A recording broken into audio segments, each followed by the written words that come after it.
Hi, everyone. My name is Adrienne Penner, and I work as a dietitian here at the Steinbach Family Resource Center. And today I thought we'd take some time to talk about how to make meal times peaceful and positive. I think, if you think back to your childhood, hopefully there's some meal times that were good memories and full of good food and conversation and some of your favorite people. However, a lot of times meal times can be stressful for parents trying to juggle multiple jobs and so forth. So I have a scenario here that I thought I'd start off with. Some of you may relate. So your 7-month-old is into throwing food and requires everything to be pureed and requires being spoon-fed. Your 3-year-old won't eat anything green or sit at the table for more than 2 minutes. Your teenager gives you a lecture on how conventional farming and meat is killing the world. Dad has high cholesterol and diabetes, and mom's working full-time and trying to do it all. This is actually a scenario that I had a client that I was working with a couple weeks ago. So it happens, and I think dinner can be something that we look forward to. Again, a time together and of good food and so forth, or it can be the most dreaded and stressful time of the day. So hopefully today we can talk about a few ideas to make it the best time of the day. Why do we want to work hard as parents to do dinner well? So studies show that when families eat together, everybody benefits from better nutrition, attachment rates, and that attachment is stronger. There's more time to connect, less risk of mental health issues and eating disorders, even behaviors at school. It's a great chance to teach manners, show hospitality, so hosting people and that kind of thing. It also exposes your children to a greater variety of foods and can set them up to enjoy cooking and enjoy the whole process of eating together as they eventually grow up and move out. So a good place to start would be to talk this information that you'll hear today through with your partner, or if you're on your own, a friend or a parent, and so forth. Making sure that you're on the same page is huge. And yeah, talking about who's going to do shopping, how we can kind of distribute these jobs, prepping. I think getting your kids involved, as many of you do, in the kitchen as early as you can, right? They don't have to actually prep food. Even just playing with the food is a great thing to get them started with. Cooking. So I know when my husband was a kid, he was tasked to do the dishes after meals. And he said, I don't want to do dishes. I want to actually cook. And he was quite young, but his mom, and kudos to her, sure, you will cook now. And so spaghetti and grilled cheese and that were served often, but I applaud his mom for letting him do that. And he's a great chef now, to which I am very thankful for. So yeah, giving your kids a day of the week to maybe plan what they want to make is awesome. Cleaning up. So sometimes there's a rule. I know in a few friends' houses where, someone cooks and the other one cleans up. Deciding what to make, sitting down with your kids as they are old enough to plan together.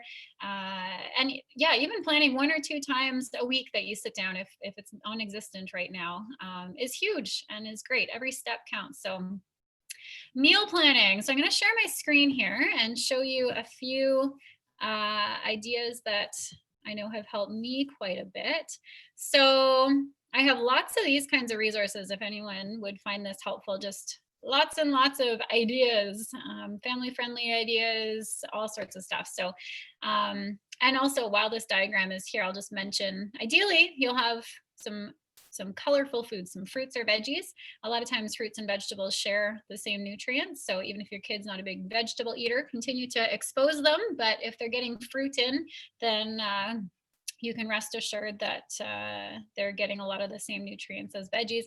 But yeah, the more colorful fruits and vegetables, that's part of a plate, the better.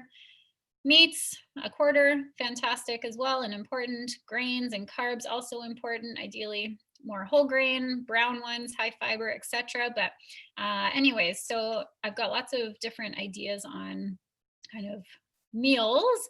Another idea here, which one do I want to talk about next? This one. So coming up with I have to call it like a master meal list. So the idea of having 5 to 10 go-to meal ideas that you know work for the family. It takes the starting from scratch and having to go on Pinterest and find new ideas every week when you want to be meal planning.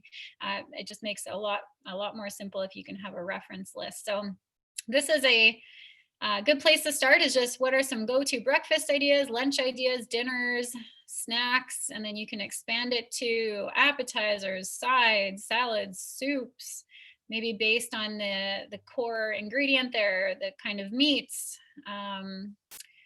Kids breakfast. I like the idea of a potluck one too, where, you know, when I'm feeding a crowd, what are some go-tos that are hits? School lunches, after school snacks, on the go when you've got activities or a road trip, or just to have on hand in the car for when you or the kids get hungry. I've got a little stash everywhere because I get snacky too. So this is a fun idea. More theme nights, so Mexican or Asian, Indian or pastas, Greek, etc. These are more carb-based meals, and then here's just a template that you could use to make your own. And this is a great, actually, I'll do that one after. So here's another idea that I find very helpful, and that's organizing your grocery list according to the section of the grocery store. So produce is often where I start at Walmart or the superstore, and then maybe move into the bakery. It's a lot easier if things are kind of in their area and categorized. So I know it's kind of type A, but that's okay. It's helpful. Another idea here is just, yeah, kind of separating it in that form. So that guy I find very helpful. Let me know if you're interested in any of these and I'll email them your way. Ooh, another idea on making meal planning easier is planning or just keeping track of what's in your freezer and pantry. So I find a lot of people find it's easy to meal plan based on what you already have and then just finding things to complement with it. So especially things that are going bad in your fridge or freezer too. That's often my motivation for what we're going to eat the following day. So freezer inventory, kind of raw ingredients and cooked ingredients, and then maybe some batch cooking that you had done, some extra chili or soup or something, and some uncooked meals. So yeah, that can be a helpful one as well. And this one was kind of similar to the ideas before. So ethnic themes or main ingredient. I also like this one, like having a night of the week where you do soup and salad or use the slow cooker or Instapot.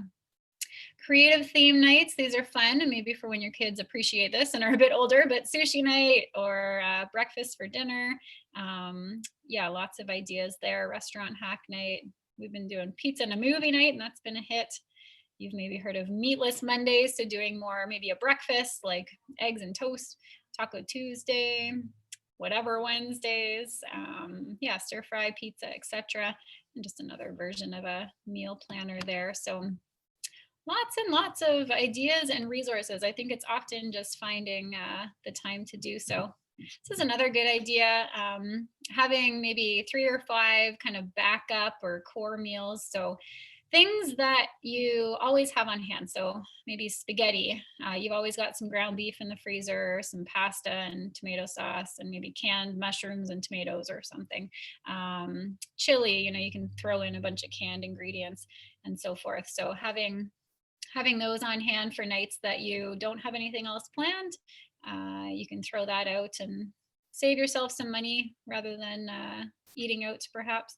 And another template here of a weekly meal planner. So again, just putting in 15 minutes every couple days or once a week and planning what you're going to be eating. So yeah, I'll stop sharing my screen here for a second and share a few more notes. So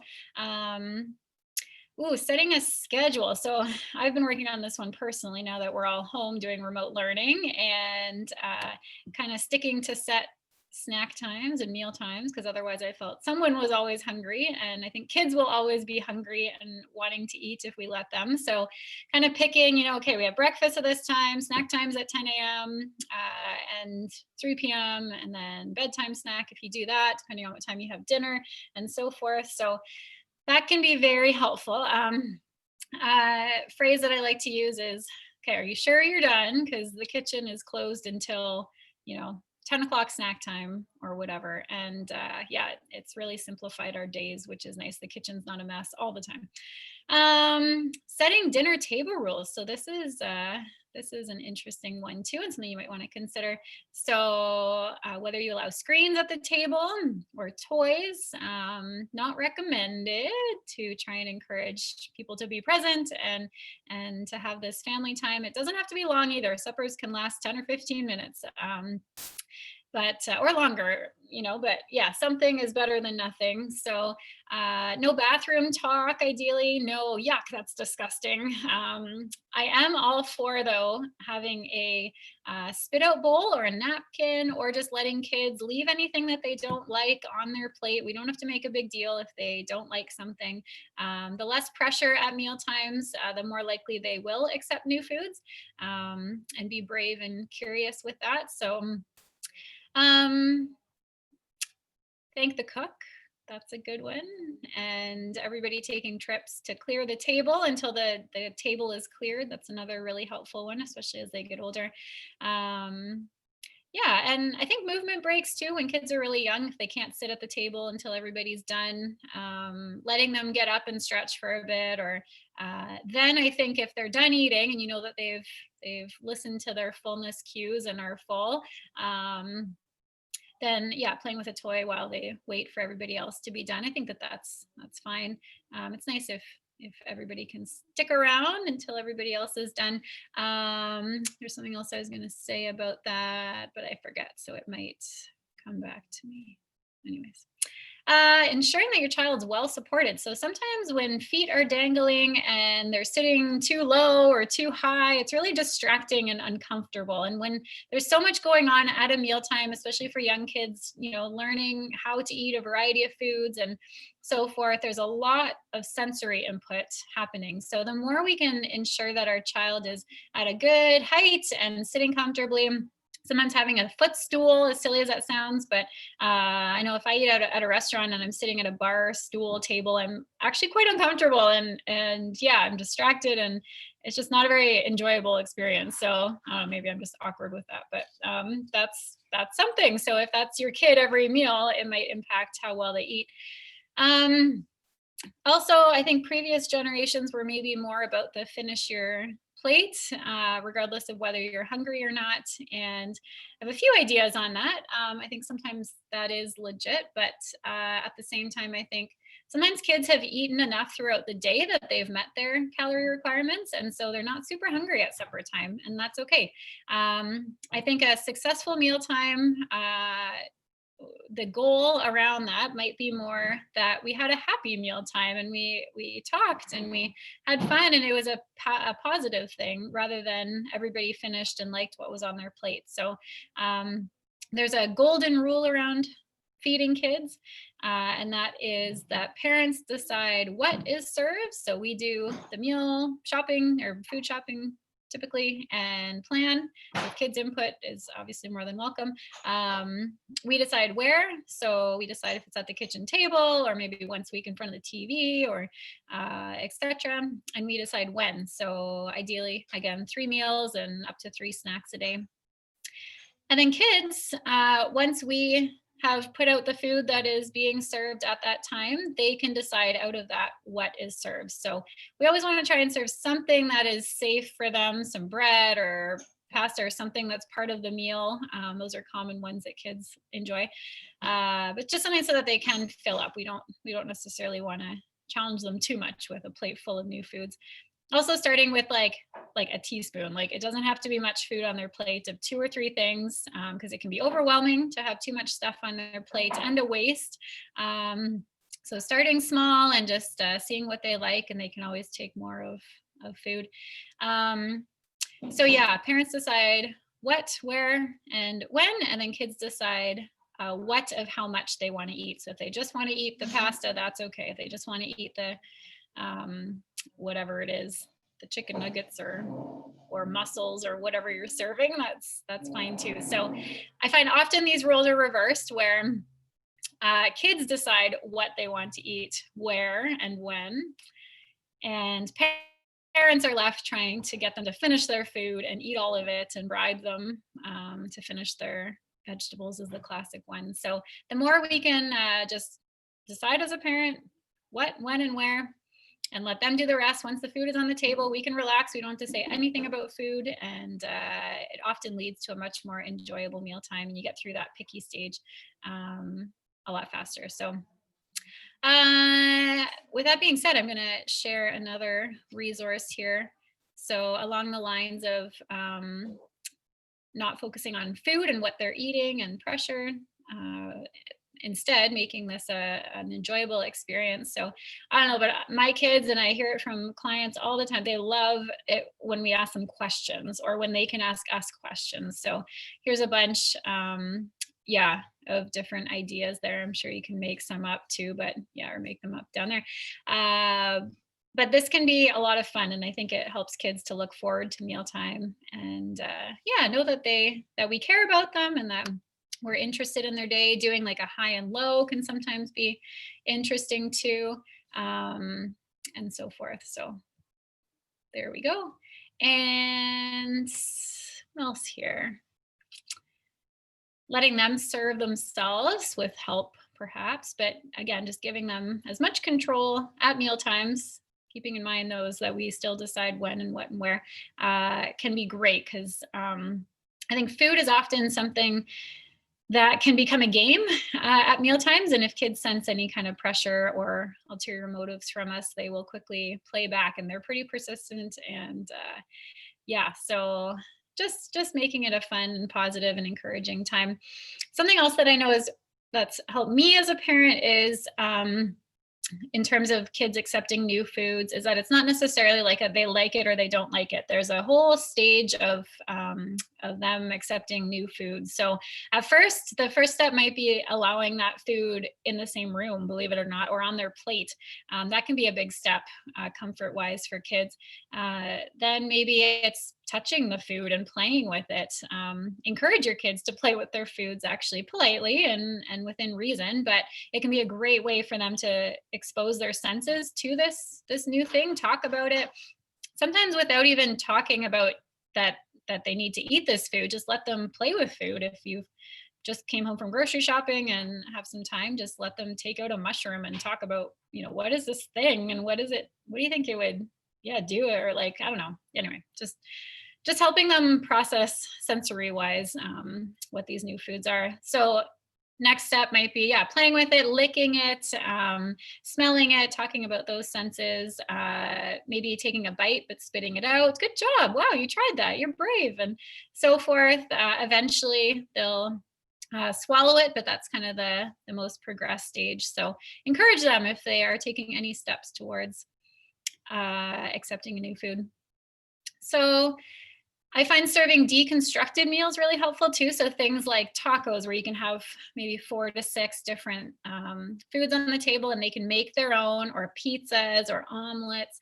Some of these things that allow kids to make their own creation can be a really positive way to get them involved and get them eating. Using food as a reward once in a while is fine. But if we're constantly using food as a reward, sometimes we can teach our kids to eat based on emotions and performance and that kind of thing, and not simply because they're hungry. So I deal with a lot of adults now that emotionally eat, and that's fine to a degree. I think food is a gift and something to be enjoyed. Absolutely enjoy food and use it to celebrate and comfort and all those things. But we want it to be in a healthy, balanced way and not in a harmful way for us. So I think if we as parents can encourage our kids to be eating solely because they're hungry, then it sets them up to have a good relationship with food later on. I know sometimes it can be discouraging if you look at a kid's meal and say, oh, they only ate this, or they're only eating this food, and are they getting enough nutrition? Step back and look at that overall week or month even. And if you do find that they're still consistently only eating certain types of foods, give me a call. But usually if we look at it from an overall perspective, they are getting some variety in there. So yeah, vegetables. I know a lot of parents are like, my kid doesn't eat veggies. Do they eat fruit would be my question. Fruits and vegetables share a lot of similar nutrients. So keep offering the vegetables, they'll come around typically, but if they're getting some fruit in there, they're usually getting some vitamin C and fiber and folate and so forth. So meat as well. A lot of parents are concerned if their kids are getting enough protein. So if you take their weight in kilos, that's roughly the number of grams of protein they need in a day. So in a cup of milk, there's about 8 or 9 grams of protein. So usually kids get enough protein if they're not, vegan or so forth. And you can certainly get enough protein if you're vegan. You just have to make sure you're intentional about it and know what you're doing. But yeah, and then milk and water. So water in between meals, milk with meals is a general rule of thumb. Juice is not needed. It's pretty much sugar water. There's some vitamin C in there, a lot, like 100% of their vitamin C. But if you're getting any colorful fruits or vegetables, you're usually getting enough vitamin C. So juice is not recommended. I'd say chocolate milk over juice, because at least they're getting there's sugar in there, but at least they're getting the vitamin D and calcium and protein that they would in milk as well. So maybe consider chocolate milk as a treat drink instead. What else do I want to talk about? Oh, how you label kids, maybe. I've been working on this in all areas of my children, in their behavior and how they eat and lots of stuff. But I think watching how we talk about our kids when they're with us, and in general, obviously, we want to talk about people in a positive way. But if they hear us call them, oh, you're so picky, or I have a picky eater at home, they will likely believe that about themselves and fulfill that. So I think the more we can talk positively and encourage any steps towards accepting new foods, the more likely they'll feel that and believe that about themselves and see themselves as a good eater. So yeah, that's a good thing to work on, myself included. What else here? I think that might be it. I think it's very common too for kids to go through phases. So some weeks they might only want apples with peanut butter for, ever it feels like. And then the next week they move on to their next thing. So again, trying to see it as an overall, looking at their overall intake. So kind of a month at a time or 2 months at a time. The body is amazing at taking what it needs from food and making up for our imperfections. So if you have any other questions or concerns, there's lots to learn as we move through these first 5 years of life. And I feel like lots even just to reflect on as a parent and what your eating habits are like, because we pass those on. And yeah, if I can be of any help, if you want to talk through anything, please contact us. And thank you for listening.